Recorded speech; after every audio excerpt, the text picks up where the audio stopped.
You know how electricity works. You flip a switch, the light turns on, electrons move. Energy flows through the wire. Simple. You learned this in school. You've explained it to someone else. You've drawn the circuit in your head 100 times. Power source, wire, bulb, back to source. The electrons travel, they carry the energy. That's the whole story. Except it isn't.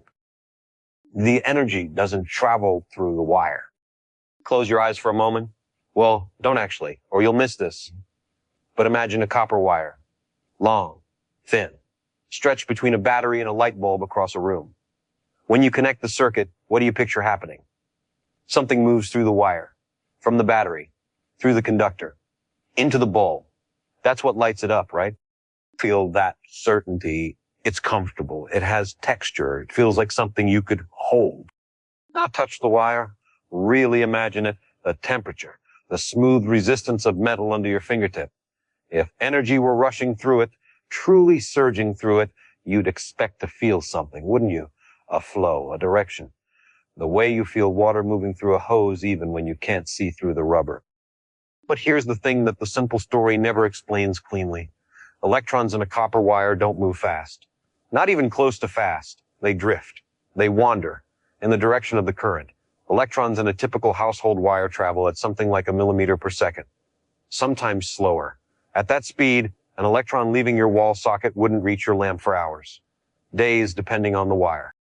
And yet when you flip the switch, the lamp turns on instantly. Not after hours. Not after days. Now, the explanation you were given doesn't explain that. And if you sit with that discrepancy long enough, if you really let it land, you start to feel something loosen. Some assumption you didn't even know you were holding. There was a man who felt that loosening so intensely, it became the axis of his entire life. He didn't read about electricity in a textbook and accept what he found there. He stood in front of motors, in front of generators, in front of sparking coils that lit the air with cold fire, and he refused to stop asking why the standard explanation left something unexplained, something missing, something that nagged like a word on the tip of your tongue that you can never quite speak. Nikola Tesla didn't just build devices that used electricity. He suspected deeply and early that the thing everyone called electricity, this flow of particles through metal, was not where the real action was, that the wire was not the story, that the space around the wire was the story. He kept asking, if the energy is in the electrons, why does the field around the conductor matter so much? Why does the geometry of empty space between conductors change everything about how a system behaves? Why does the energy seem to know where it's going before the electrons have gone anywhere? These weren't academic questions. They had the weight of something personal, the feeling that the universe was doing something elegant just out of view, and everyone was busy looking at the wrong thing. He pressed on the anomaly. He didn't explain it away. He built toward it. And what he intuited, what the physics would later formalize in ways that still feel like a quiet intellectual earthquake, is this. The energy in an electrical circuit doesn't travel through the wire at all. It travels through the field, through the space surrounding the wire. The wire is a guide, a constraint. But the energy itself moves in the emptiness between conductors, perpendicular to both the electric and the magnetic field, flowing from the source to the load through what we casually call nothing. The electrons don't carry the energy. The field carries the energy. The wire just tells the field where to go. Let's slow this down because the mind wants to accept it as a metaphor and move on. It isn't a metaphor. Take that wire again. Hold it in your imagination. When current flows through it, two fields appear around it simultaneously. One is electric. It runs along the wire from high potential to low, from the positive terminal of the battery toward the negative. The other is magnetic. It wraps around the wire in concentric rings, the way water spirals around a drain, but in every direction at once. These two fields are not inside the wire. They are outside the wire. In the air, in the vacuum, in the space you thought was doing nothing. Now here is where the physics does something that feels genuinely strange. When you have an electric field pointing in one direction and a magnetic field pointing in a perpendicular direction, they produce mathematically, physically, measurably a flow of energy in the third perpendicular direction. This was worked out precisely by a physicist named John Henry Poynting in the 1880s, and what he described is now called the Poynting vector. The Poynting vector is the actual flow of electromagnetic energy. And in a simple circuit, battery, wire, lamp, this vector points inward from the surrounding space toward the wire perpendicular to the surface of the conductor. The energy flows from outside the wire into the wire, not through the wire from one end to the other. Think about what that means. The light in your lamp, the warmth in your toaster, the spinning of a motor, none of that energy traveled down the wire the way a train travels down a track. It converged on the device from the surrounding field. The wire shaped the field. The field delivered the energy. The electrons were doing something more like stirring the field into the right configuration than physically transporting power from point A to point B. This is not a correction to an old idea. This is a different picture entirely. There's a demonstration that physicists sometimes describe that cuts through every abstract explanation. Imagine a battery and a bulb separated by 1 meter of wire. Now imagine, instead of connecting them in the obvious way, running a wire from one side of the battery to one side of the bulb, wrapping around in a closed loop.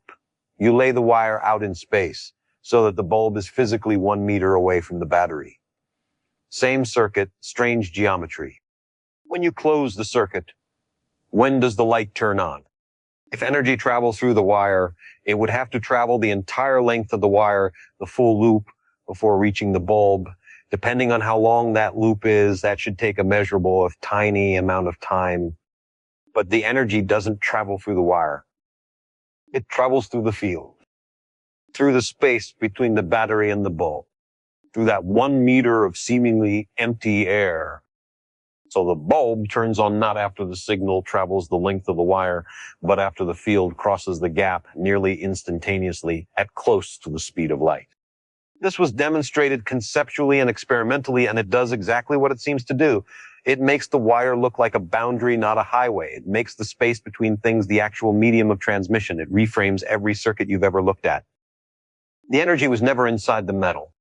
It was always in the field, always in the space you weren't looking at.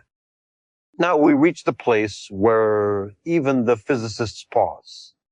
If you ask most working engineers how electricity works, they will describe electrons moving through conductors, and they will not be wrong in any practical sense. The model works. It predicts outcomes. Circuits behave the way the simplified model says they will. The lie is useful. This is true of many lies in science. They're not lies so much as approximations that collapse gracefully under scrutiny. But if you ask what's actually happening, the answer is stranger. James Clerk Maxwell, decades before Poynting, decades before Einstein, wrote a set of equations that unified electricity and magnetism into a single framework. He showed that electromagnetic fields were not just mathematical tools for predicting behavior. They were real physical things. They carried energy. They propagated through space. They existed even in the absence of matter. And when you take Maxwell's framework seriously, when you stop treating the field as shorthand for the effect that charges have on each other and start treating it as a substance in its own right, the picture that emerges is not electrons flowing through metal.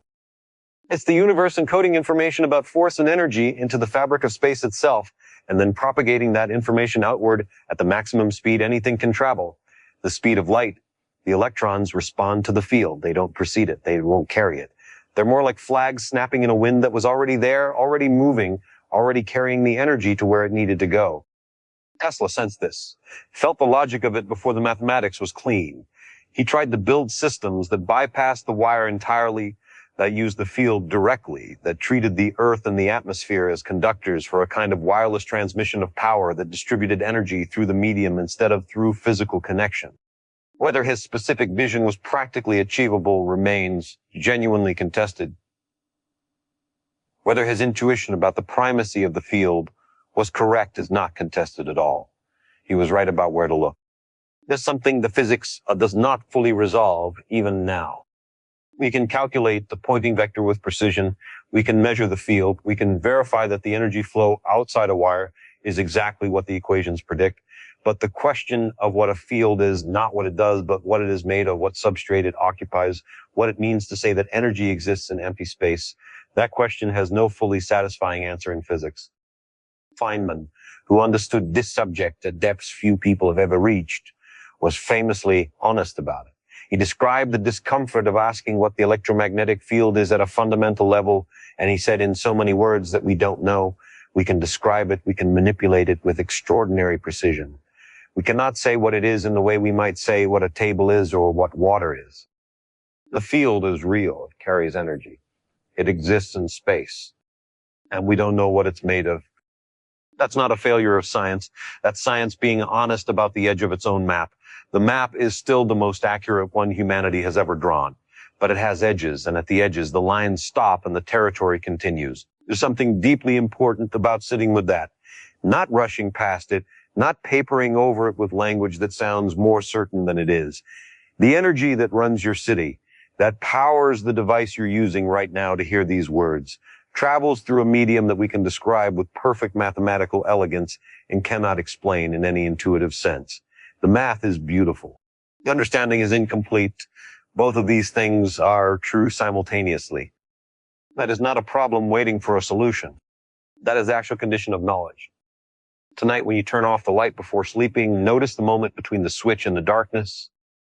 Not the click. Not the motion of your hand. The moment. In that fraction of a second, something happened that has nothing to do with electrons running along copper and delivering their cargo like freight trains on metal rails. A field collapsed. The energy that had been flowing through the empty space surrounding the wires in your wall, threading through the drywall, through the air of your room, converging on the filament or the diode with every cycle. That field released its final shape into the air and vanished. The darkness is not the absence of electrons. The darkness is the absence of the field. The wire is still there. It will be there tomorrow. The electrons haven't gone anywhere. What left was the invisible structure that was carrying the actual work.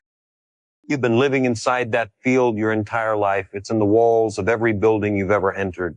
It passes through your body without friction. It shapes the space of your house into something that can support light and heat and sound without you ever thinking about the fact that the space itself is doing the work. Every room you've ever lit, every screen you've ever watched, every wire you've ever glanced at and looked past. The energy was never in the thing you were looking at. It was always in the space between. That's not a comforting thought. That's not meant to be. It's an invitation to look at the space between things, between people, between words, between the moment you decide something and the moment you understand why and wonder what might be flowing there. What might be carrying the energy? What you've been trained to overlook